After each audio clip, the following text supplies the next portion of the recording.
வலதுசாரி இனவாதமா இடதுசாரி தமிழ் தேசியமா?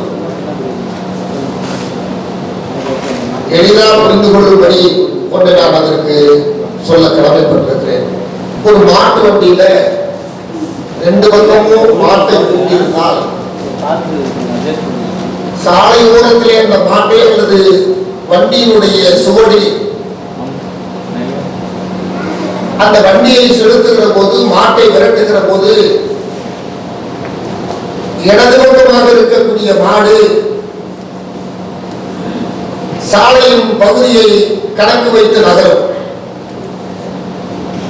அந்த இடது பக்கமாக கணக்கு வைத்து பயணிக்கக்கூடிய மாடுதான் மொத்த வண்டியையும் இயக்குகிற மாடாக இருக்கும். வலது பக்கம் இருக்கக்கூடிய மாடு மொத்த வண்டியோடு செல்கிற மாடாக தான்.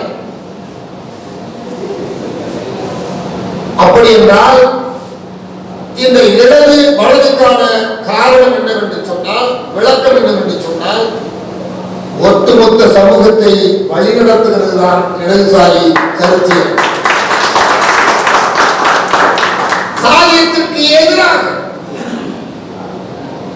மதவாதத்திற்கு எதிராக, தூய்மைவாதத்திற்கு எதிராக, சுரண்டலுக்கு எதிராக, ஏகாதிபத்தியத்திற்கு எதிராக, கார்ப்பரேட் பெரு குடும்பங்களுக்கு எதிராக இயங்குகிற இயக்கம் இருக்கிறது. அதற்கான கோட்பாடு தத்துவம் இருக்கிறது. அது அம்பேத்கரிய கோட்பாடாக இருந்தாலும் சரி, மார்க்சிய லெனினிய கோட்பாடாக இருந்தாலும் சரி, பெரியாரிய சித்தாந்தமாக இருந்தாலும் சரி, கோட்பாடாக இருந்தாலும் சரி, இந்த கோட்பாட்டின் வழியாக ஒட்டுமொத்த சமூகத்தை மனித மாந்தத்தோடு, மனித நேயத்தோடு, மனித உரிமையை பாதுகாக்கக்கூடிய வகையிலே அந்த சமூகத்தை அழைத்து செல்வதுதான் இடதுசாரி கோட்பாடு. நீங்கள் பேசுகிற கோட்பாடு எப்படிப்பட்ட முரண்பாட்டை உருவாக்குகிறது என்று சொன்னால், இங்கே சாதிய பிரச்சனை மண்ணிலே இருக்கிறது. அந்த சாதிய பிரச்சனை குறித்து நீங்கள் பெரிய அளவிலே போராடாத நிலையில், அதை பற்றி பேசாத நிலையில், மொழியை மட்டுமே தூக்கி பிடித்துக் கொண்டு ஒரு தூய்மைவாத இனவாதத்தை, இனவாத அரசியலை முன்வைப்பதுதான் வலதுசாரி சிந்தனைக்கான போக்காக அது இருக்கிறது. இது ஆபத்தை விளைவிக்கக்கூடியது. மனிதனுடைய வாயில் மனிதன் மனத்தை திணிப்பதை போல, சிறுநீரை கழிப்பதை போல, மனிதனை மனிதன் கேவலப்படுத்தி நடத்துவதை போல, அந்த சாதியவாதத்திற்கு எதிராக களம் காண வேண்டிய, அந்த பார்ப்பன தூய்மைவாதத்திற்கு எதிராக, சனாதன கோட்பாட்டிற்கு எதிராக சத்தியத்தை பற்றி பேசுகிற, மெய்யை பற்றி பேசுகிற, உண்மையை பற்றி பேசுகிற, அந்த உண்மை நிலையை அறிந்து ஆராய்ந்து ஆய்ந்து தோய்ந்து அதற்காக வாதாடுகிற, போராடுகிற அந்த செயல் திட்டமும் அந்த செயல்முறையும் தான் உலகம் முழுவதும் இருக்கக்கூடிய முற்போக்கு சிந்தனையாளர்கள், கிளர்ச்சியாளர்கள், புரட்சியாளர்கள் எல்லோரும் எடுத்து வைத்திருக்கிற கருத்து. மருத்துவர் ராமதாஸ் பேசுவதை நீங்கள் அங்கீகரிக்கிறீர்களா? தூய்மை சாதியவாதம் பேசுகிறார்கள், பார்ப்பனியம் தூய்மைவாதத்தை பேசுகிறது. இந்த குழு இன்னொரு குழுவோடு இணையாது. இந்த குழுவில் இருக்கக்கூடிய ஒரு பெண்ணை இன்னொரு குழுவை சேர்ந்தவர் திருமணம் செய்ய முடியாது.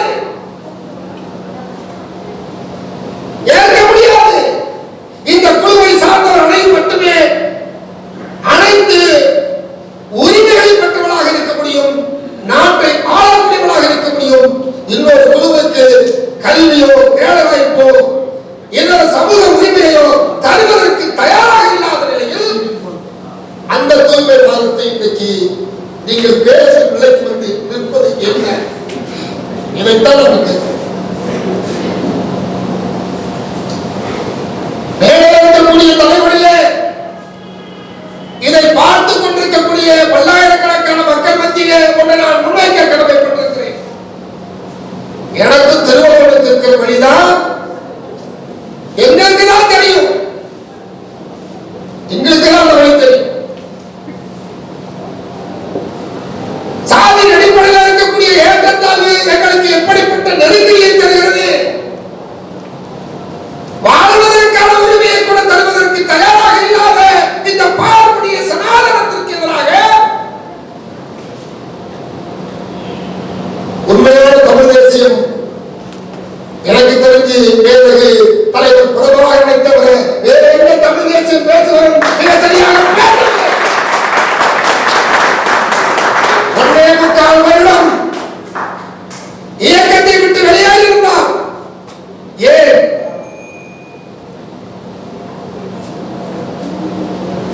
ஈழத்தில் சாதிய சிக்கல் இருந்தது.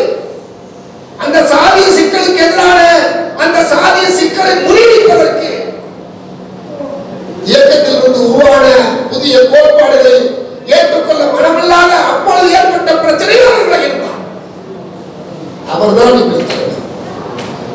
அவர் பேசுகிற தேசியம் தான் தமிழ் தேசியம், உண்மையான தமிழ் தேசியம். மெய் என்ன என்ன மெய்யல் மெய்யல் என்ன கோட்பாடு சொல்லப்பட்டிருக்கிறது? இயற்கை, சமுதாயம், சிந்தனை, இருப்பு, அறிவு, விழுமியம், காரணம், மொழி, மனம், இவையெல்லாம் சேர்ந்தது மெய். இங்க இறையல் வருது. மெய்யலுக்குள்ள இருக்கக்கூடிய ஒரு பகுதியாக இதிலிருந்து நீங்க பார்த்து மனதின் வழியாக உணரக்கூடிய ஒன்றை அதில் இருக்கா இல்லையா வேற ஒரு பார்வையில போய் அதை இருக்குன்னு நீங்க ஒத்துக்கிறதுக்கு ஒரு அளவு இருக்காங்க, இன்னொருத்தர இல்லைங்கிற அளவு ஒருத்தங்க. மெய்களும் இறைகளும் சொன்னா எது மெய்? மெய் என்ன?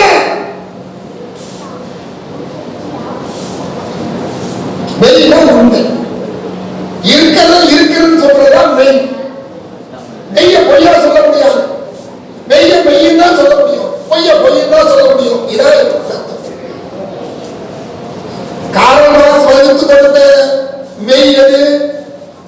இருக்கிறத இருக்குன்னு சொல்றதுதான், அதுதான் அறிவியல். இப்போ வார்த்தை அறிவியல் இருக்குது, அதற்கு வார்த்தை இயங்கியல் தத்துவம் இருக்கிறது. ஆனா இதுக்கு முன்னாடி இந்த வார்த்தை மெய், இவ்வளவுதானே. இந்த மெய்களுக்குள்ள சிவனியம் மட்டும்தான் இருக்கிறது என்பதை எந்த அடிப்படையில் முன்வைக்கிறீர்கள்? தொல்காப்பிய காலத்தில் இருந்த சிவனியம் என்பது வேறு, ஆயிரம் கண்டாய் தமிழும் கண்டாய் என்கிற சிவனிய கோட்பாடு என்பது வேறு. 69 நாயன்மார்களை பற்றி பேசுகிறது. 69 நாயன்மார்களில் என்ன சொன்னாங்கன்னு வருஷபதியா இருக்கு. அவ்வளவு வேண்டி பேசுறீங்களா? சைவ சித்தாந்தம் பேசுறீங்களா? இருமொழிக்கும் கண்ணுதலா முதற்குரியவர் வாய்ப்ப என்று ஒரு இடத்துல சொல்றாரு திருஞான சுவாமிகள். இருமொழியும் வழிபடுத்தால் முனிவேந்தர் இசை பரப்பு அப்படின்னு திரும்ப சொல்றார். இருமொழி என்ன? சமஸ்கிருதமும் தமிழும். இவங்க சொல்ற சைவத்தெல்லாம் பார்த்துங்க. மிருமொழியும் மாற்றவரே தமிழியனால் இருமொழி என்ன தமிழ்? தமிழ் ஒண்ணு, இன்னொன்று என்ன? விருமொழியும் ரெண்டு விருமொழியும் நிகரொன்று மிதற்கயத்தோர் மிதற்கய முளதேயா அப்படின்னு பிடிக்கிறார். எத்தனை இடத்துல இவர் மட்டும் சொல்லிட்டு இருப்பாங்க. தென்னாட்டுடைய சிவனே போற்றி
எப்பொருள் யார் யார் வாய் கேட்பினும் அப்பொருள் மெய்ப்பொருள் காண்பதை நீங்க சொல்றதை பத்தி நாங்க கேட்கணும்ல, எல்லாத்தையும் எடுத்து போக முடியுமா? சைவத்தை ஜைனமும் சமணமும் பௌத்தமும் வீழ்த்தியது. இந்த விக்கிரக ஆராதனைக்கெல்லாம் அதுதான் காரணம், சிலை வழிபாட்டுக்கெல்லாம் அதுதான் காரணம்.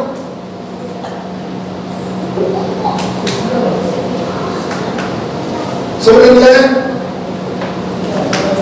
பௌத்தமும் சமணமும் சைவத்தை தன்னை ஆக்டோபஸ் கரங்களால் நெறிந்தது. நீங்க சொல்ற கருத்துக்கு சரி. 6ஆம் நூற்றாண்டுக்கு பிறகு உருவான சிலப்பதிகாரம் என்பது எந்த சமயத்தை சார்ந்தது? அது எந்த நூல்? கிபி 2ஆம் நூற்றாண்டுக்கு பிறகு உருவான சிலப்பதிகாரம் சீவக சிந்தாமணி என்கிற அந்த 14 கணக்கில் வரும் நூல்கள் தான் எதில் வருது?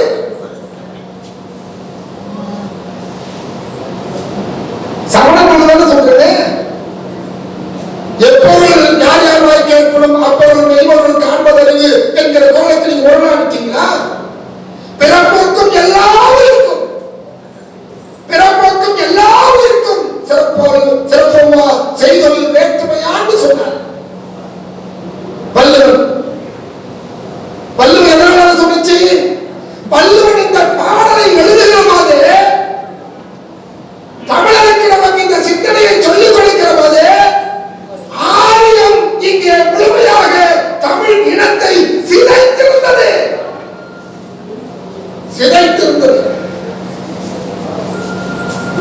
திருக்குறள் எழுதி 2000 வருஷம் ஆச்சு. 2000 வருஷத்துக்கு நிலைமை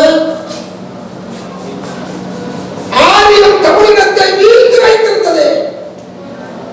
நீங்க என்ன சைவத்தை பத்தி பேசுறீங்க? சட்டிச்சோறு சாப்பிட்ட ஆரிய பார்ப்பவர்களுக்கு எல்லா இடங்களையும் ஒதுக்கி கொடுத்தப்ப எந்த மதம் இருந்தது? எந்த மதத்தை போட்டி மதம் வழிநடத்தப்பட்டது? எல்லாம் நீங்க பேச மாட்டீங்களா? பேசுறதுக்கு உங்களுக்கு வாய் இல்லையா? இன்னொரு சொல்ற சம்பந்தம் மந்தி ரோத்திருந்த ஆரியத்தோடு செந்தமிழ் பயன் அழிகளா அந்தகத்து எளியோ அலே அப்படின்னு முடிக்கிறார். மந்தின குரங்கு மந்தி போல் ஆரியத்தோடு தமிழ் எப்படி இருந்துச்சு? ஆரியத்தோட அப்படியே பின்னாடியே வளைஞ்சு நெளிஞ்சு போற அளவுக்கு ஆட்சி அதிகாரம் நாடு எல்லாமே இருந்ததுன்னு யார் சொல்றார்? சம்பந்தமே சொல்றார். எண்ணத்தை பிடிச்சி கால்வெளத்தை பிடிச்சி உழுக்கிறீங்க. கால்வெளி எல்லாத்தையும் எடுத்து தகவல்களை பார்க்கிறப்ப என்ன இருந்துச்சு? இங்க இருக்கக்கூடிய அனைத்து கட்டமைப்புலையும் அரசவையில அதிகாரத்துல மனம் சார்ந்த கோட்பாட்டின் அடிப்படையில் ஆரியம் தான் அரியணையில் இருந்தது.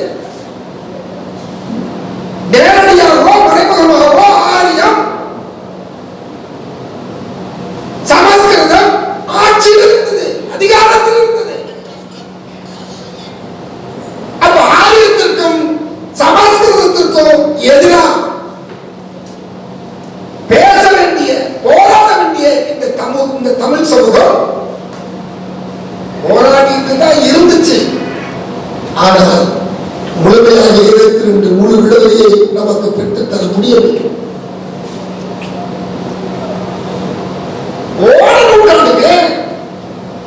அப்பதான் ரவுக்க கொள்ள போனாலும் அப்பதான் ரவுக்க போடாம இருந்துச்சுல்ல.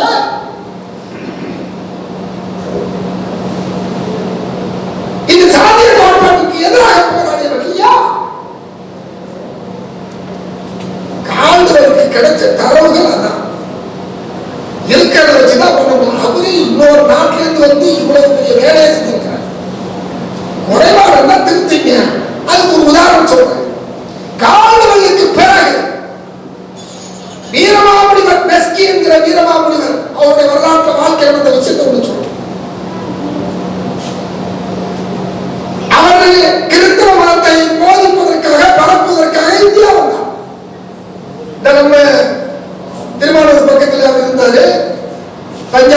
இருந்தாரு. திருவியார் பக்கத்திலேயே நிறைய இடத்துக்கு போயிட்டு வந்தார். ஏழாக்குறிச்சி இடத்துல கூட அவர் இருந்தார். வீரமாமுனிவர் என்கிற வேஸ்கி அவர் என்ன பண்றாங்கன்னா, இவர் காவி உடை அணிகிறாரு, கழுத்துல முத்ராட்ச கொட்டை போட்டு இந்துக்கள் நிறைய இருக்கிறாரு. இவர் தமிழ் சமூகத்தினுடைய பண்பாட்டு கலாச்சாரத்துல மாறிட்டாரு. கிறிஸ்தவத்தை முற்றிலுமா அதனுடைய அடிப்படை தகுதியை இழக்கக்கூடிய வகையில அவர் தன்னுடைய பணியில இருந்து சரியா செய்யலை. இங்க யார் புகார் அனுப்புறார்? இன்னொரு சாமியார் இல்ல, சாமியார் நான் சொல்றது இன்னொரு பாதியார் இல்ல. இங்க கிறிஸ்தவனா தன்னை மதமாட்டி கொண்டிருப்பவன் யாரும் புகார் கொடுக்கல. இங்க இருக்கிற பாப்பா புகார் அனுப்புறான். வீரமாமுனிவருக்கு எதிராக, வெஸ்கிக்கு எதிராக புகார் அனுப்புறான். அந்த புகாரை விசாரிச்சு வீரமாமுனிவர் மேல நடவடிக்கை எடுத்துக்க அவர் டிரான்ஸ்பர் பண்ண இடம் மாத்தி போடுறாங்க. இல்லைன்னா உனக்கு வார்னிங் கடிதம் விடுறோம். இப்ப கடிதம் இருக்கு. என்ன மணியரசன் ஐயாவுக்கும் சீமானுக்கும் நான் வேண்டாமா நாளைக்கு கூட நகை எடுத்து அனுப்பி வைக்கிறேன். பிரிட்டிஷாருடைய கருவூலத்துல கடிதம் இருக்கு. அதோட நகை இங்கேயும் வச்சிருக்கிறாங்க. வீரமாமுனிவர் யோசிக்கிறாங்க, என்ன பண்ணிட்டு ஒண்ணுமே பண்ணலையே, மக்கள் விரும்புற மாதிரி அவரோட மக்களை நடத்திருக்கோம். மண்ணுக்கு ஏற்ற மார்க்சியம் என்பதை போல இந்த மக்களுடைய பண்பாட்டுக்கு ஏற்ற போல நாம அவங்ககிட்ட பழகுறோம், பேசுறோம். அவங்ககிட்ட எளிமையா இந்த சமயத்தை கொண்டு போய் சொல்றோம். ஆனா இங்க நமக்காக புகார் கொடுத்திருக்காரு. யாரும் தெரியல. சுத்தி சுத்தி கடிதம் கேட்ட பிறகு நீங்க சமஸ்கிருதத்துக்கு எதிராக இவர் அடுத்தது இவர் ஏன் புகார் பண்ணாங்கன்னா சமாச்சாரம். வீரமாமுனிவர் திரட்டுலாம் ஒரு உண்மையை திரட்டி வச்சுட்டார். அவரும் தோழர் திருமுருகன் காந்தி சொன்னது போல தரங்கம்பாடியில இருந்து அச்சு தொழில் செய்த அந்த அறிவியல் நுட்பம் வாய்ந்த அந்த கலை நுட்பம் வாய்ந்த அந்த வேலைகளை செய்யக்கூடிய ஒரு 2 பேருக்கு தரவுகள் கிடைச்சிச்சு. என்னன்னா இங்க இருக்கக்கூடிய எல்லா நூல்களையும், மிக முக்கியமான நூல்களை எல்லாத்தையும் சமஸ்கிருத வழியா ஆங்கிலத்துல மொழிபெயர்த்திருக்காங்க. ஆங்கிலத்துல சமஸ்கிருத வழியா தென்னகத்தில் இருக்கக்கூடிய, தமிழ்நாட்டில் இருக்கக்கூடிய தமிழ் மக்களுடைய பண்பாட்டை, அரசியலை, வரலாற்றை எங்க போய் தேடினா, ஆங்கிலத்துல இருந்து தேடினா எங்க இருக்குது? சமஸ்கிருதம். அப்போ சமஸ்கிருதம் தமிழோட மூத்த மொழியோ அப்படின்னு எல்லாம் இருந்துட்டாங்க. ஆனா பெஸ்கி இருக்கிற வீரமாமுனிவர் தான் இல்ல, இங்கு சமஸ்கிருதம் என்பது நீச பாஷை, அது மக்கள்கிட்ட வழக்கத்தில் இல்லாத பாஷை. ஆனால் தமிழை நீச பாஷை அவங்க சொல்லி தமிழை புறக்கணித்து வைத்திருக்கிறார்கள். இது வரலாற்று திரும்பி. எனவே தமிழ்தான் தொன்மையான மொழி. ஏற்கனவே கால்கள் சொன்ன கருத்துக்களை ஆராய்ந்து பார்த்து இங்க இருக்கக்கூடிய விஷயத்தெல்லாம் முழுமையான தமிழை கற்றுக்கொண்டு தேர்வாவணி எழுதின எத்தனையோ தமிழ் எழுத்துக்களை திருத்தம் செஞ்சது. அந்த பெஸ்கி, அந்த வீரமாமுனிவர் தன்னுடைய பேரை பெஸ்கி என்கிற பேரை வீரமா முனிவர் மாத்திக்கிட்டு இந்த தமிழ் சமூகத்தின் தமிழ் மொழியை பற்றி ஆராய்ந்து சொன்ன தகவலை வைத்துதான் கடிதம் போட்ட பிறகு அதை படிச்சு பார்த்துட்டு அப்புறம் ஆராய்ச்சி பார்த்த பிறகு இவ்வளவு இருக்கிற பிறகுதான் முற்றிலும் பல விஷயங்கள் பார்ப்பனத்தினுடைய சுரண்டல், தமிழ் இனத்தின் கருவூலத்தை பிடித்து இருக்காங்க தகவலை இதெல்லாம் பேச முடியல. ஒரு செய்தி வரலாற்றோட இருக்கும். அது கால கண்ணாடி. தப்பா நடந்துட்டு போது திருத்தி சொல்லுங்க. அதுதான் நீங்களா இருக்கலாம் சொல்றீங்க, திருத்தி சொல்லுங்க. அதற்காக குப்பை போட்டு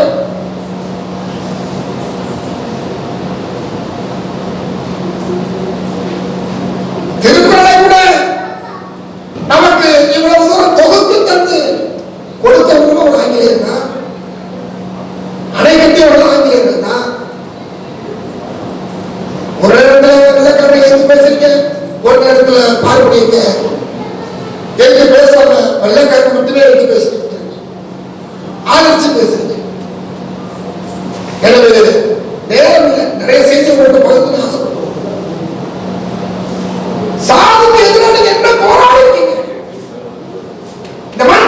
சிக்கிடுச்சு, இந்த மண்ணை சிக்கிடுச்சு. 30 லட்சம் பேர் சிக்கியிருக்காங்க. 30 லட்சம் பேரை வச்சு என்ன பண்ணி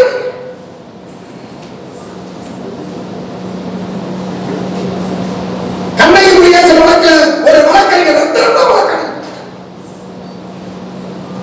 உங்க கட்சியில் எத்தனை வழக்கறிஞர் இருக்காங்க? அந்த வழக்கறிஞருக்குள்ள இணைஞ்சு வழக்காட சொல்லிருக்கீங்களா? ஏன் ஏன் வழக்காடல? மேலாளர் முருகேசன் படுகொலையான பொழுது அதற்காக இதே ரத்தனம் வழக்காடினால அவரோட ஒரு குழு வழக்காண்டுச்சு. தமிழ்நாட்டில் எத்தனையோ சாதிய படுகொலை நடந்திருக்க, மேட்டுப்பாளையம் நடந்திருக்க, நாகப்பட்டினம் நடந்திருக்க, வேதாரத்தில் நடந்திருக்க, சிவகங்கை நடந்திருக்க, திருநெல்வேலி நடந்திருக்க, நத்தத்தில் நடந்திருக்க. நாம் தமிழர் கட்சி என்ன பண்ணிட்டு இருக்கு?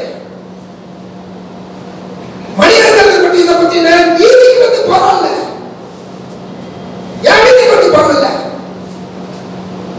நாட்டில் இருக்கக்கூடிய சிக்கலை தீர்ப்பது சமூக நீதி. ஆனால் அந்த சமூக நீதியை பற்றி நீங்க என்ன கணக்கு வைத்திருக்கீர்கள்? அந்த சமூக நீதி குறித்து நீங்க என்ன பேச விரும்புறீங்க? நான் ஒன்றை சொல்லி நான் உங்களிடத்தில் விடைபெற விரும்புகிறேன். உங்களோட மறைந்த காடு வெட்டி குருவை ஒப்பிட்டு பார்த்தால் எனக்கு காடு வெட்டி குருதான் உண்மையான தமிழ் தேசிய போராளி. அவர்களால் எனக்கு தெரியும். நான் என்ன வேலையை சேர்ந்திருக்கேன். தமிழர்களுடைய போராட்டத்திற்காக பெட்ரோல் வாங்கி கொடுத்தவர், டீசல் வாங்கி கொடுத்தவர், மாத்திரை வாங்கி கொடுத்தவர், அதற்கு தேவையான அனைத்து தளவாடங்கள் கொடுத்து வழக்கு வாங்கினவர். எப்ப பாட்டாளி மக்கள் கட்சியுடைய அரியலூர் மாவட்ட செயலர் இருந்தப்ப, ஒருங்கிணைந்த பெரம்பலூர் மாவட்ட செயலர் இருந்தப்ப, தமிழ் தேசியத்தினுடைய தந்தையா இப்ப இருக்கிற ஐயா மாதிரி அப்போ ஐயா நான் தான் தமிழ் தேசியத்தை நிலத்திற்கு தலைவர் என்று மருத்துவர் ராமதாஸ் பாராட்டி கொண்டிருந்த போது, மருத்துவர் ராமதாஸை விட பேரும் புகழும் காடு வெட்டி குருவுக்கு வந்து கொண்டிருக்கிறது.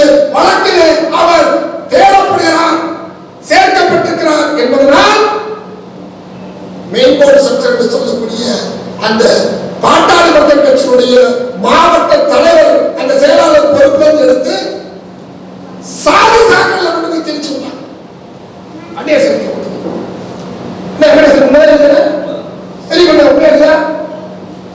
அவரோட வழக்கு வாங்க சரிக்கு அண்ணன் கே எம் சரி ஒரு வழக்கு வாங்க.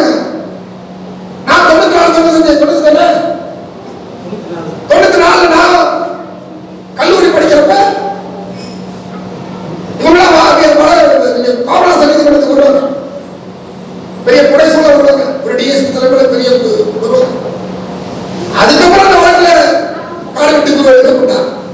நான் எதற்காக சொல்றேன்னா, தமிழ் தேசிய அரசியல் தான் பார்த்தா மாமல்லபுரத்திலையும் ஊர்லயும் மருத்துவர் ராமதாசுடைய தவறான வழிகாட்டுதல்ல கொண்டு போய் சில விஷயங்களை பேசி அவர் தன்னுடைய வாழ்க்கையில ஒரு தீராத கரை வாங்கிவிட்டார்.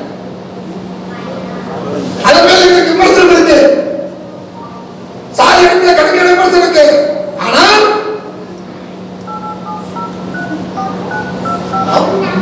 எடுத்துக்கிறாங்க, ஒரு சின்ன உதவி பண்ணாங்க, ஆமகல் சாப்பிட்டேன். அண்ணன் கோலத்தூர் மணியவர்களும் கோவை ராமகிருஷ்ணன் அவர்களும் இன்னும் பிற திராவிட கழகத்தால் தோழர்கள் செய்த உதவியை விட நீங்க என்ன செஞ்சீங்க? ஆனா இந்த நேரத்தில் என்ன செஞ்சிட்டு இருக்கீங்க? தலைவர் மேலதிக பிரபாகரன் அவர்களை மட்டுமே பயன்படுத்தி நீங்க இப்படிப்பட்ட செய்திகளை இளைஞர்களிடத்திலே வெளியிட்டு ஒரு வண்ணத்தை விதைத்து வருகிறீர்கள். இன்னொன்று சொல்ல விரும்புகிறேன், எனக்கு வருத்தப்பட வழி கிடையாது. வீரப்படங்களுக்கு எந்த உரிமையோடு நீங்க நினைவஞ்சலியும் கொண்டாடுறீங்க, கொடியேற்றி வீரப்படத்தை வைக்கிறீங்க.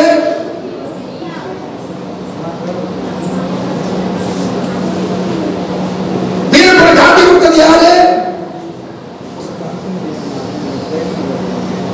சந்திரகாந்த் மாவீரன் வீரப்பன் என்று நீங்க பேசுறீங்க, படத்தை போட்டு அடிக்கிறீங்க. வீரப்பனை காட்டி கொடுத்தவங்க நீங்க கட்சியில என்ன படத்தை வச்சிருக்கீங்க? மணநாடு சங்கர் என்கவுண்டர் செய்யப்பட்டாரு, அவர் யாரால் காட்டி கொடுக்கப்பட்டார்? இதெல்லாம் நான் பேசுற அரசியல் இப்ப விசேஷ சாமியா இருக்கல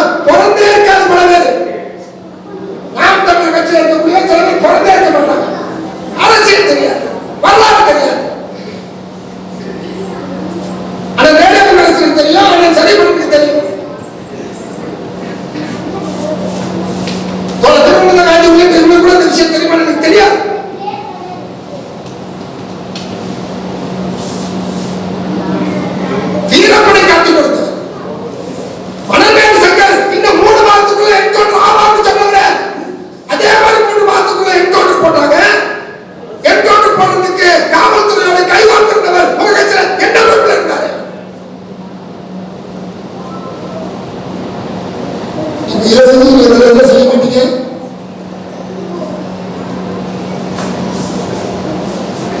RSS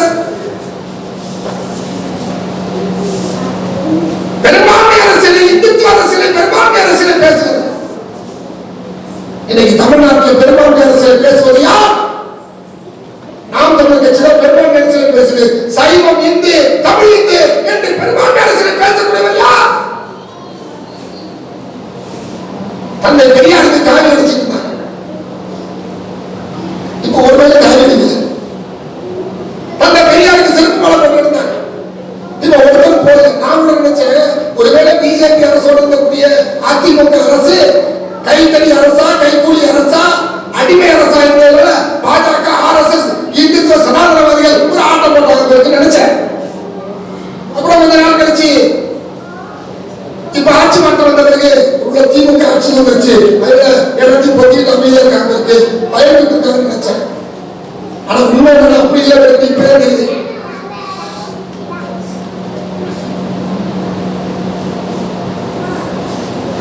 ஒரு நாடாளுமன்ற உறுப்பினராக இருந்த விஜய் தருண் அவர்களை அழைத்து வந்து திருவள்ளுவர் சிலையை எடுத்துட்டு ஊர் ஊரா சுத்திட்டு இருந்தீங்க. தமிழர்கிட்ட தமிழ் என்று சொல்லி திருவள்ளுவரை சொல்லி நீ எப்படியாவது உள்ள பூந்தா செஞ்சலான்னு பார்த்தீங்க. ஒன்றும் நடக்கல. கடைசியில் கொண்டு போய் கங்கக்கரையில கூரத்து ஓரத்தை கொண்டு போட்டு போயிட்டாங்க. காவி அடிச்சு பார்த்தாங்க, என்னென்னமோ சொல்லி பார்த்தா ஒன்றும் நடக்கல. கடைசியில் எங்க வந்துட்டா நம்ம வேலை மிக சரியா சேர்த்து 2 பேர் தமிழ்நாட்டில் இருக்கிறாங்க. நாம ஏன் அந்த வேலையை செய்யிட்டு ரொம்ப அமைதியா இருப்பேன்னு இப்ப நீங்க செய்யற வேலைக்கு அமைதியா இருக்கிறான். RSS, பாஜக, இந்து சனாதனவாதிகள் திமுக அரசு காட்டி இருக்கிறார்களா அல்லது அவருடைய வேலையை கருத்து மிக சாதுரியமாக செய்யறதுனால அவங்க அமைதியா இருக்காங்க கேள்வி.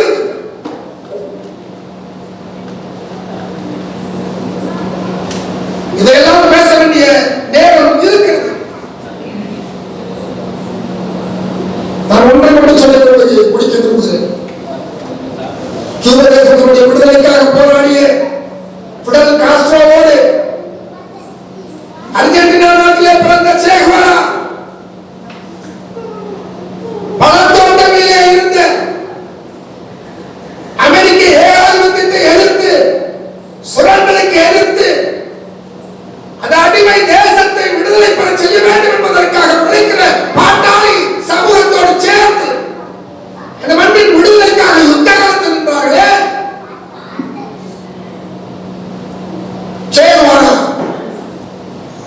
அவருடைய போராட்டத்திற்கு நீங்க அர்ஜென்டினாக்காரன் உத்தரவிட்டீங்களா? கியூபா தேசத்துடைய விடுதலைக்கு பிறகு பொலிவியா தேசத்தின் அடிமை, அந்த அடிமைத்தனத்திலிருந்து அந்த தேசத்தை விடுதலை செய்ய வேண்டும் என்பதற்காக எங்கே அடிமை தேசம் இருக்கிறதோ அவரின் கால்கள் பயணிக்கும் என்று அவர் கால்கள் பயணித்தது. விமான ஓடுதளத்துக்கு கீழே புதைச்சு வச்சிருந்தாங்க எலும்பு குடல். உலகமே இன்றைக்கு போட்டு இளைஞர்களின் ஒரு அரசியல் வெளியாட்டியாக, தத்துவ வெளியாட்டியாக இருக்கக்கூடிய சேகுவேராவை நீங்கள் நாட்டு நடப்பிலே உத்தரவிட்டீர்களா?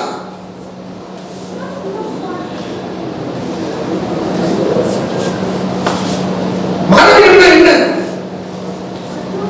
மரம் என்ன? மரம்னா வகைப்படுத்தப்பட்டிருக்கிறது. உலகம் வகைப்படுத்தப்பட்டது என்ன இருக்கு? காக்கேசியர்கள் இருக்கிறாங்க, கருப்பணத்தவர்கள் இருக்கிறாங்க, மங்கோலியர்கள் இருக்கிறாங்க, செவ்விந்தியர்கள் இருக்கிறாங்க. இது வகைப்படுத்தப்பட்டது. இப்ப நீங்க நானும் எதுல வரும்? கைப்படுத்த வரும். அப்ப நம்ம இங்க இருக்கிற நானும் ஆப்பிரிக்காவில் இருக்கிறவனும் நம்ம ஏற்படுத்துவதற்கு ஒண்ணுதான் இருக்கலாம். ஆனா இந்தியாவுக்கு அந்த சித்த நேரமா இருக்க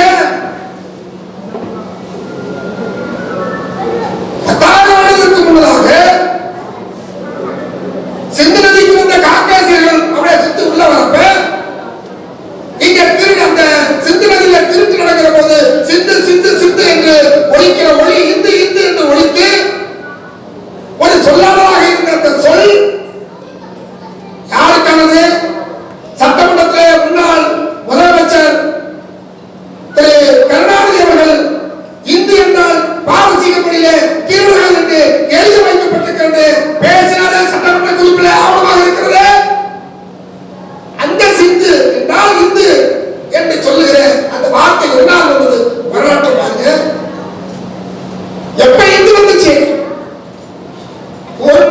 முன்னாடி வெள்ளக்காரன் எவெல்லாம் பாசி இல்லையோ, எவெல்லாம் கிறிஸ்தவ இல்லையோ, எவெல்லாம் இஸ்லாமிய இல்லையோ, எவெல்லாம் சீக்கிய இல்லையோ, எவெல்லாம் இந்த நாளுக்கு அறிவு இல்லாத எவனோ அவெல்லாம் இந்துன்னு ஒரு முத்திரை போட்டு வச்சிருக்கா. அந்த இந்துக்கு சைவன்ற பேர்ல இன்றைக்கு இருக்கக்கூடிய 4440 வருஷம் கடல்கோள் இருந்தது போலது. கடல்கோள் ஆனதற்கு முன்னதாக தொல்காப்பியத்தை பற்றி பேசுகிறீர்கள், வரவேற்கிறோம். ஆட்சேபனை தான் சொன்னாங்க, எங்களுக்கு அது ஆட்சேபனை இல்லை. அந்த தொல்காப்பியத்தை நாங்கள் ஏற்றுக்கொள்கிறோம். அது இன்னைக்கு எந்த முரண்பாடு இல்லை. அது முதல் சங்கம், அப்புறம் இணை சங்கம், கடைசியா கடை சங்கம். இப்ப கடை சங்கத்தில் இருக்கக்கூடிய நாயன்மார்களையும் இன்னும் பிற புலவர்களையும் சேர்த்துட்டு அவங்கள போட்டுங்கன்னா அப்ப ஆரியம் மேலோங்கி இருந்த போது அந்த ஆரியத்தை ஏற்றுக்கொண்ட, சனாதனத்தை ஏற்றுக்கொண்ட தமிழ் மொழியை நீச மொழி என்று தமிழ் மொழி அர்ச்சகராக, அதாவது கோயிலுக்குள்ள அது வணக்க கோயில் இறைவனை வணக்கத்துக்குரிய மொழியாக இருக்க முடியாது, ஆட்சி மொழியாக இருக்கக்கூடாது, நிர்வாக மொழியாக இருக்கக்கூடாது. அந்த மொழியில மருத்துவம் படிக்க முடியாது, கல்வி படிக்க முடியாது என்கிற நிலை இருந்தபோது அதை மாற்றுவதற்கு போராடிய இந்த பெரியார் போன்ற நீதி கட்சி, திராவிட கட்சிகள் எல்லாம் பெற்று தந்ததுதான் இன்றைக்கு எமக்கு கிடைக்கப்பட்டிருக்கிற இந்த உரிமை. மீண்டும் கொண்டு போய் சபைக்குள்ள கொண்டு போய் வைக்கிறது போல நீங்கள் மீண்டும் வளையசாலை சிந்தனையோடு அந்த போக்கோடு கொண்டு போய் வைப்பது ஒருபோதும் அனுமதிக்க முடியாது என்று சொல்லி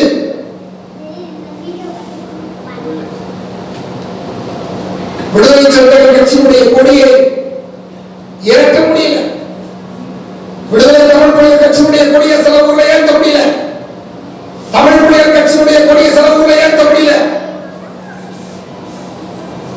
இந்த மாதிரி சிக்கல் குறித்தெல்லாம் அறிக்கையோடு இருக்கிறீங்களா? அறிக்கையோடு தான் இருப்பீங்களா? அண்ணன் என்ன வாய்க்கு பேசுறீங்களா? இதனால தம்பியா இருக்கவங்க ஏறி அடிப்பாங்க. அன்றைக்கு இருந்த சூழல் சைவத்தில் இருக்கக்கூடிய சாதிய சிக்கலை தாண்டி அந்த சாதிய சிக்கலுக்கு எதிராக சமணமும் பௌத்தமும் போராடியது உண்மை. எனவேதான் சமணத்தையும் பௌத்தத்தையும் கழுவில் ஏற்றி ஆரியம் கொலை செய்தது. உலகத்திலேயே மிகப்பெரிய கொத்து கொத்தாய் கொலை செய்யப்பட்ட ஒரு கொலை இருக்கிறது என்று சொன்னால் அதுல மிகப்பெரிய உயிரிழப்பு ஏற்பட்ட ஒரு கொலை என்று சொன்னால் நம்ம படிக்கிறது 60 லட்சம் யூதர்கள் கொலை செய்யப்பட்டார்கள். 60 லட்சம் யூதர்களை தாண்டி பல்லாயிரக்கணக்கான சமணர்களும் பௌத்தர்களும் அந்த மார்க்கத்தின் தலைவர்களும் கொலை செய்யப்பட்டிருக்கிறார்கள், கழுவரத்தில் ஏற்றி கொலை செய்யப்பட்டிருக்கிறார்கள். எனவே இந்த சாதிய சிக்கலை குறித்து நாம் எதிர்த்து போராட வேண்டிய அவசியம் இருக்கிறதற்கு அந்த அவசியத்தை, அந்த தேவையை நமக்கு உணர்த்தி பெற்றுத் தந்த மகத்தான தலைவர் தான் பகுத்தறிவு புரவன் தந்தை பெரியார் அவர்கள். அவர் சொன்னார், எனக்கு ஒரு தலைவர் உண்டு என்றால் அவர் புரட்சியாளர் பாபா சாஹேப் டாக்டர் அம்பேத்கர் தான் என்று சொன்னார். எனவே இந்த இருவரும் தலைவர்களும் சுட்டிக்காட்டிய தத்துவமே எங்களுக்கு இடதுசாரி தத்துவம். இந்த தத்துவத்தை நிலைபெற செய்வதுதான் மார்க்சிய தத்துவ கோட்பாடு. இந்த கோட்பாடு இடதுசாரி சிந்தனை. இந்த சிந்தனையிலிருந்து ஒருபோதும் நாங்கள் விலக மாட்டோம். சாதியை ஒழிப்போம், பார்ப்பனியத்தை எதிர்ப்போம், சனாதனத்தை சம்பட்டியால் அடித்து நொறுக்குவோம். நாங்கள் இந்த நாட்டை ஆளுவோம். நீங்கள் இந்த நாட்டை ஆளுவதற்கு எங்களுக்கு ஆட்சேபனை இல்லை. ஆனால் இந்த கோட்பாட்டு சித்தாந்தத்தை ஏற்றுக்கொண்டவர்களாக இருந்தால் மட்டுமே இங்கே நிலைத்திருக்க முடியும். இல்லை என்றால் எதிரிகளோடு துரோகிகளை வீழ்த்துவோம் வீழ்த்துவோம் என்று சொல்லி முடிக்கிறேன். அவர் கல்லூரி பேராசிரியர், அனைத்து தகுதியும் உடையவர். ஆனால் ஒட்டுத்திண்ணன் சொல்லி அறிவாலயத்தின் ஒட்டுத்திண்ணன் சொல்றியே, நீ அர்ஜுன் சம்பத்துடன் கோமண துணியா சீமானா கேட்குற? அறிவாலயத்தின் ஒட்டு துணியாக இருந்தால் கூட பரவாயில்ல, அறிவாலயம் ஒன்றும் வித்தியாசமானது இல்லை. அறிவாலயம் திராவிட முன்னேற்ற கழகம் என்பது இந்த திராவிட இயக்கத்துடைய மிகப்பெரிய போர்வால் இயக்கம்.